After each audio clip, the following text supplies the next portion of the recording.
Otro de los detalles significativos de nuestra cultura latina es el modo en que nos reinventamos de manera constante. El modo en que narramos y contamos nuestras historias. Dos personajes emergieron, dos dramaturgos se hicieron presentes, dos modos de ver la misma realidad. Escribir para televisión es completamente distinto a escribir para teatro, comenzando del proceso, ¿no? y de la rutina y de la manera como se hace.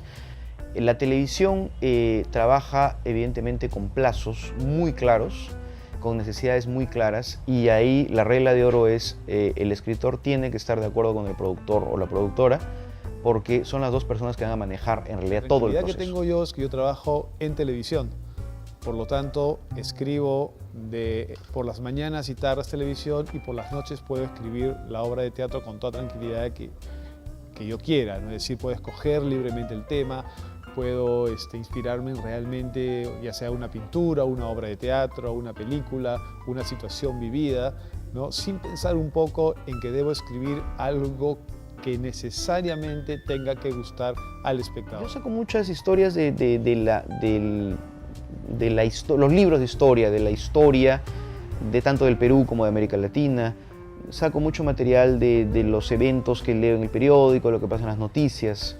Y además también porque mis mayores referentes en cuanto a la hora de contar una historia es el cine norteamericano un poco. Es por eso la presencia de asesinos en serie, es por eso la presencia de comedias de situaciones con un esquema bastante norteamericano, por decirlo de alguna manera. E incluso algunas de mis historias, tipo Carne Quemada, se desarrolla en Chicago, El dolor por tu ausencia en Nueva York, Ópera en Nueva York. Escribir es algo que yo supongo que vino en el disco duro de la vida, porque desde que tengo memoria, yo escribía historias parecidas a las que había en la televisión o en el cine. Bueno, yo empecé a escribir teatro desde el colegio. Empecé adaptando obras literarias, empecé adaptando películas, empecé adaptando obras de teatro que me impresionaban e incluso haciendo algunos clásicos. Claro, yo evidentemente todo lo que he escrito en la vida tiene que ver con que soy un latinoamericano, con que soy un habitante de América Latina, con la realidad que vive dentro de la realidad de América Latina. Justamente en mi trabajo personal, no digo... Mira, yo creo que definitivamente son textos latinoamericanos porque no son... no es que la obra se desarrolle en Nueva York o en Chicago, sino es la imagen que yo tengo de Nueva York o la imagen que yo tengo de Chicago. No, es una ciudad, es la idealización de la ciudad, el estereotipo de la ciudad. Así, pero mi trabajo personal siempre me ha interesado retratar lo que somos, porque vivimos en esta realidad, en este contexto histórico, en este momento histórico. Hace unos años hice una telenovela que se llamaba Vega del Edén, que era una telenovela que hablaba sobre el mestizaje en el Perú, la primera generación de mestizaje, y cómo se relacionaba esta élite española con esta nueva grupo de gente que eran los mestizos, ya que empezaban a aparecer ya como instancias sociales.